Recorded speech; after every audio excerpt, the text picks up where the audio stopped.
Good.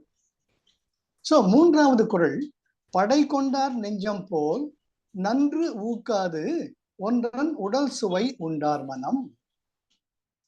ஒரு போர் வீரன் படைக்கு போறான்னு அவருடைய எய்மே எப்படி அந்த போரில் வெற்றி கொள்வதுதான் இருக்கும். அதனால அதை நம்ம போர்க்களம் சொல்றமே ஒழிய அங்கு போறது வெற்றியோ தோல்வியோ, ஆனால் எத்தனை உயிர்கள் மடிகின்றன அந்த அந்த நோக்கத்தில் தான் வள்ளுவர் சொல்றார். அது வெற்றியோ தோல்வியோ, அது வீரம்னு சொல்லலாம், அதே கொலைன்னு சொல்லலாம். அது அவர்களுடைய எண்ணத்தினுடைய வகைப்பாடு. படை கொண்டார் நெஞ்சம் போல், கொலை கருவியான ஆயுதத்தை தன் கையில் ஏந்தி போர்க்களத்திற்கு செல்வதிலேயே ஒருவன் கவனமாக இருக்கும் போர் வீரனை போல, ஊக்காது ஒன்றன் உடல் சுவை உண்டார் மனம், ஒன்றன் உடல் சுவை உண்டார் மனம் நன்று ஊக்காது.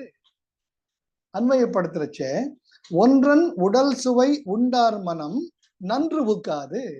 ஒரு முறை நான்வெஜ் மாமிசம் சாப்பிட்டு பழகிட்டீங்கன்னா பழக்கம் ஆயிடுத்துன்னு அதில் தான் மனசு போகும்.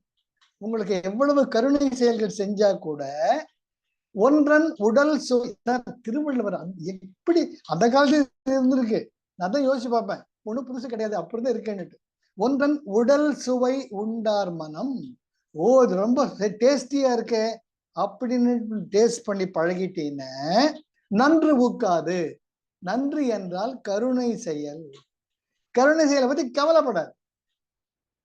இதுதான் த பேட்டர்ன் அப்படிம்பாங்க. நமக்குன்னு தெரியாம ஆழ்நிலை மனப்பதிவுகள். அந்த பேட்டர்னை பிரேக் பண்றது ரொம்ப கஷ்டம்.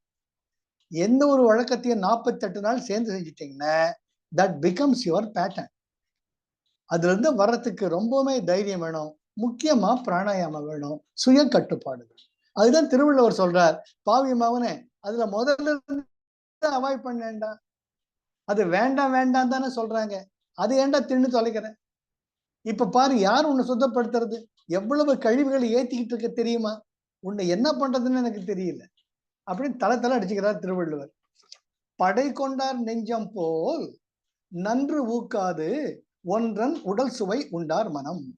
படை கொண்டார் நெஞ்சம் போல், போர்க்களத்திற்கு செல்லும் ஒரு போர் வீரரின் மனம் எத்தனை பேரை தான் கொன்று குவிக்க வேண்டும் என்பதில் தான் குறிக்கோளாக இருக்கும். அவன் கொல்வது நல்லவனா தீவன என்பதை கவலைப்படாது. அதுபோல் ஒரு முறை ஒன்றன் உடல் சுவை உண்டார் மனம், ஒரு முறை நீ மாமிசம் சாப்பிட்டு பழகிட்டீன்னு நன்று ஊக்காது. அது நல்லதா கெட்டதா கருணையா கொலையா அதை பத்தி கவலையப்படாது. சண்டே ஆனா எனக்கு நான்வெஜ் வேணும். எத்தனை கடைகளை கியூல பாக்குறீங்க சென்னையில, கிரியா பண்ணி முடிச்சுட்டு வர்றச்ச 4-5 பார்த்து கியூல நின்றுட்டு இருப்பாங்க டோக்கன் வச்சுக்கிட்டு. இனிமே ஃபர்கெட் அபௌட் இட். அதெல்லாம் போன மனசு ஒரு மாதிரியாகும். ஆனா ஆணித்தரமா புலால் உண்டல் தவறுங்கிறத இங்க சொல்றாரு. அதெல்லாம் மேலோட போயிடுறேன். ஏன்னா ரொம்ப ஆழ போனா எனக்கே மனசு ஒரு மாதிரி ஆயிடும். ஆக அந்த பேட்டர்ன் நமக்குள்ள அந்த பதிவு ஆழ போகாம அப்படியே முளையிலேயே கிளி எரிஞ்சிடும். ரொம்ப முக்கியமானது. ஒரு முறை அந்த செயலை நம்ம என்கரேஜ் பண்ணிட்டோம்னா அது நம்ம விடாத கருப்புன்னு சொல்லுவாங்க. ஒரு அது போல ஒரு தீய பழக்கமோ நல்ல பழக்கமோ 48 நாள் பழகிட்டீங்கன்னா அது உங்களை விடாது. It becomes your habit. It expects the mind gets tuned to it. ஆக நான்காவது குறள், அருள் அல்லது யாதெனில், மூன்றாவது பாடலில் ஊன் உண்ணுதலை ஒரு தீய பழக்கமாக வள்ளுவர் கூறுகிறார். அது ஒரு தீய பழக்கமாயிடுது. பழக்கமாயிட்டா அதை நீ உன்னையே எழுந்துடுற. You become addicted to it. But how can I explain you அப்படின்ட்டு ஒரு அம்மா ஸ்தானத்துல இருந்து இதெல்லாம் பழகிக்க வேண்டாண்டான்னு திருவள்ளுவர் சொல்றார். நான்காவது குறள், அருள் அல்லது யாதனில் கொல்லாமை கோரல், பொருள் அல்லது அவ்வூன் திணர். அருள் யாதனில் கொல்லாமை, நீ ஒரு கருணை செயல் செய்பவனாக அறவழியில் நடப்பவனாக இருந்தால் பிற உயிர்களை கொல்லாதே. அருள் யாதெனில் கொல்லாமை, உன்னுடைய கருணைன்னு உனக்கு நெஞ்சத்தில் ஈரம் இருந்ததுன்னா பிற உயிர்களை கொல்லாதே. இதுதான் முதல் ஸ்டேட்மெண்ட். அதுக்கு அடுத்தது அல்லது கோரல், அதற்கு மாறாக பொருள் அல்லது அவ்வூன் திணல். அதற்கு மாறாக நீ என்ன செய்வ? பொருள் அல்லது அதற்கு மாறாக அவ்வூன் திணல், அந்த மாமிசத்தை நீ சாப்பிடு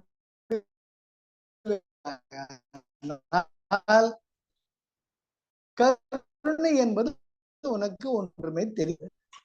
என்ன அந்த கொன்று மாமிசத்தை சாப்பிடும் உன்னை அழகான திருக்குறள். அருள் யாதெனில் கொல்லாமை. கருணை செயல் என்பது அருள் செயல் என்பது கொல்லாமை, பிற உயிர்களை கொல்லாது. அல்லது கோரல், அதற்கு மாறாக, கோரல்னா விரும்புதல், நான் கோருகிறேன், கோரல்னா விரும்புதல். அதற்கு மாறாக நீ என்ன விரும்ப போற? பொருள் அல்லது அவ்வூன் திணல், அந்த மாமிசத்தை நீ மாறாக சாப்பிடுவேயானால் உன்னிடம் கருணையை பற்றி பேச தேவையே கிடையாது, பேசி பிரயோஜனம் இல்லை. 5வது குறள், பொருள் அல்லது அவ்வூன் திணல், அதற்கு மாறாக நீ அந்த மாமிசத்தை சாப்பிடுவது பொருள் என்றால் அதற்கு மாறாக, அல்லது குறள் அதற்கு மாறாக நீ செய்வாயானால் பொருள் அல்லது அந்த கருணை இல்லாது அவ்வூன் திணல், அந்த மாமிசத்தை நீ சாப்பிடுவாய். வித்தின் பிராக்கெட்ஸ், அது பாவ செயல், அது கருணை செயல் அல்ல அப்படின்னு சொல்ற. 5வது குறள், உண்ணாமை உள்ளது உயர்நிலை, ஊன் உண்ண அண்ணாத்தல் செய்யாது அழறு. உண்ணாமை உள்ளது உயர்நிலை, ஊன் உண்ண அண்ணாத்தல் செய்யாது அழறு. உயிர்நிலை ஊன் உண்ணாமை உள்ளது. உயிர்நிலைன நீ உயிர் உள்ளவனாக எப்பொழுது கருதப்படுவாய் என்றால் ஊன் உண்ணாமை உள்ளது. நீ பிற உயிர்களின் மாமிசத்தை தின்னாமல் இருப்பதில் தான் நீ உயிரோடு இருக்க நான் ஒத்துப்பேன். வள்ளுவர் சொல்ற, நீ உயிரோடு இருக்கிறதுக்கு அத்தாட்சியே பிற உயிர்களை கொல்லாமல் இருக்கிறதாண்டாங்கிற. இல்ல கட்டால் நீ செத்தவனுக்கு சமம்னு இன்டைரக்டா சொல்ற. உயிர்நிலை ஊன் உண்ணாமை உள்ளது, நீ உயிருடன் இருக்கிறாய் என்பதற்கு சான்று ஊன் உண்ணாமை உள்ளது. புலாலை சாப்பிடாமல் இருப்பதில் தான் நிலைத்திருக்கிறது. உண்ண அழறு அண்ணாத்தல் செய்யாறு, ஊன் உண்ண அண்ணாத்தல் செய்யாறு அழறு என்பதை அன்வயப்படுத்தும் பொழுது உண்ண அழறு அண்ணாத்தல் செய்யாது. உண்ண என்றால் அப்படி அந்த புலாலை நீ உண்பாயேயானால், அழறு, அழறு என்றால் பாவம், அண்ணாத்தல் என்றால் அவிழ்ந்து போதல், செய்யாது என்றால் மீளவே முடியாது. நீ உண்ண அழறு, அந்த புலாலை நீ உண்டாயானால் அது பாவ செயலாகும், அது பாவத்தில் உன்னை அழுத்திவிடும், உன்னால் மீண்டு வரவே இயலாது. நான் சொல்லல, வள்ளுவர் சொல்றார். உண்ணாமை உள்ளது உயிர்நிலை, அன்வயப்படுத்தினால் உயிர்நிலை ஊன் உண்ணாமை உள்ளது.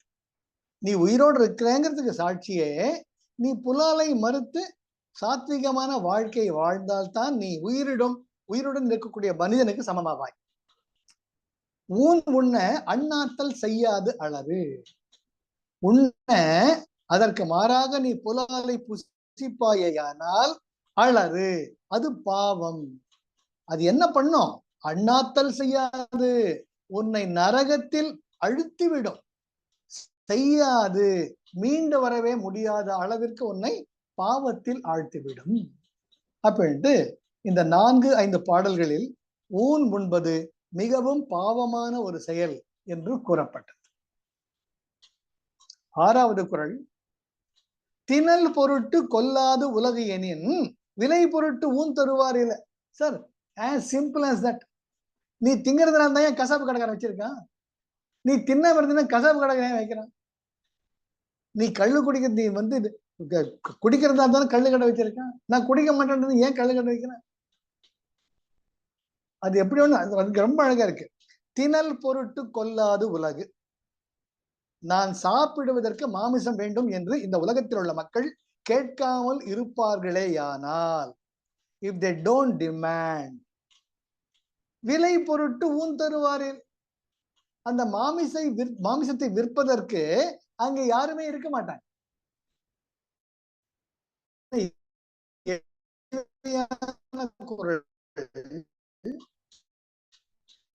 Demand and supply. நீ சாப்பிடறதுக்கு இருக்கிறதுனால தான் அந்த கடை வச்சிருக்கான். சாப்பிட முடிவு எடுத்துட்டு சார், எவ்வளவு நேரடியான திருக்குறள் சார், நேரடியான அற்புதமான திருக்குறள். திணல் பொருட்டு கொல்லாது உலகு எனின், நான் சாப்பிடுவதற்கு மாமிசம் வேண்டும் என்று உலகில் உள்ள மக்கள் கேட்காமல் இருப்பார்களே யானால். விலை பொருட்டு ஊன் தருவாரில், விலைக்கு அந்த மாமிசத்தை விற்கிறதுக்கு ஆளே இருக்க மாட்டாங்க. ஆக மாமிசம் தின்பவர் இருப்பதாலேயே உயிர்கள் கொல்லப்படுகின்றன என்று திருவள்ளுவர் சுட்டி காட்டுகிறார். நான் திங்கிறதான கொல்றாங்க, திங்க மாட்டேன் சொல்லி ஏன் கொல்றாங்க? இந்த திருக்குறள் மிக எளிமையானது. நெத்தி அடி, நெத்தி அடி. ஏழாவது இந்த 6வது குறள்ல ரொம்ப அழகா சொல்றாங்க, ரொம்ப அழகா சொல்றாரு. நீ சாப்பிடலாம் தானே கடை வச்சிருக்கேன், நீ சாப்பிட மாட்டேன்னு சொல்லு, அந்த கடை இருக்கிற இடம் எல்லாம் தெரியாம போயிடும். 7வது உண்ணாமை வேண்டும் புலால் பிரிது ஒன்றன் புண் அது உணர்வார் பெறின். அழகான திருக்குறள். உண்ணாமை வேண்டும் புலால் இது ஒன்றன் புண்ணது உணர்வார். இது அன்பைப்படுத்தணும்னு புலாலுக்கு ஒன்றன் புண்.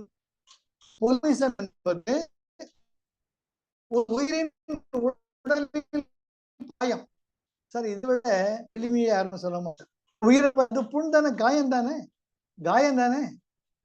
புலால் பிரிது ஒன்றன் புண்.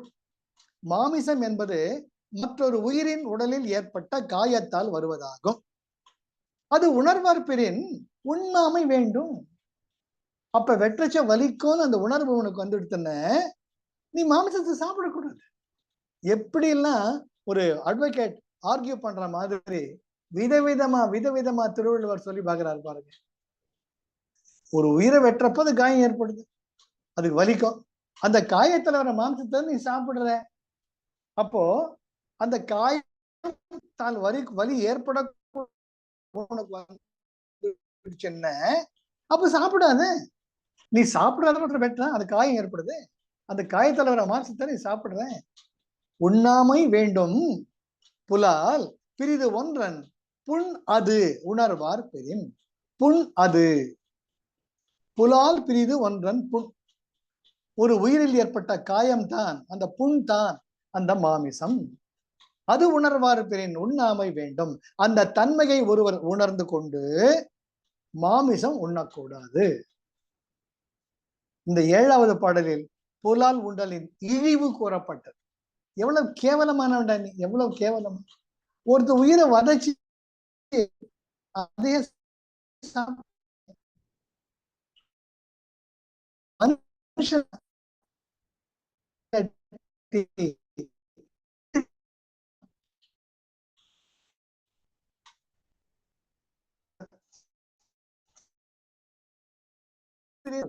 உயிரின் தலை பட்சியவர் மயக்கம் குழப்பம் தலை பிரிந்தன அந்த குழப்பம் நீங்கிய தெளிவான அறிவுடைய அறிஞர்கள். செய்யின் மயக்கமாகிய குழப்பமான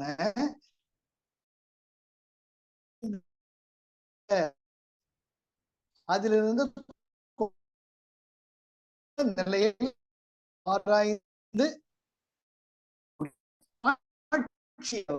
அறிவுடையவர்கள் என்ன பண்ணுவாங்க? உயிரின்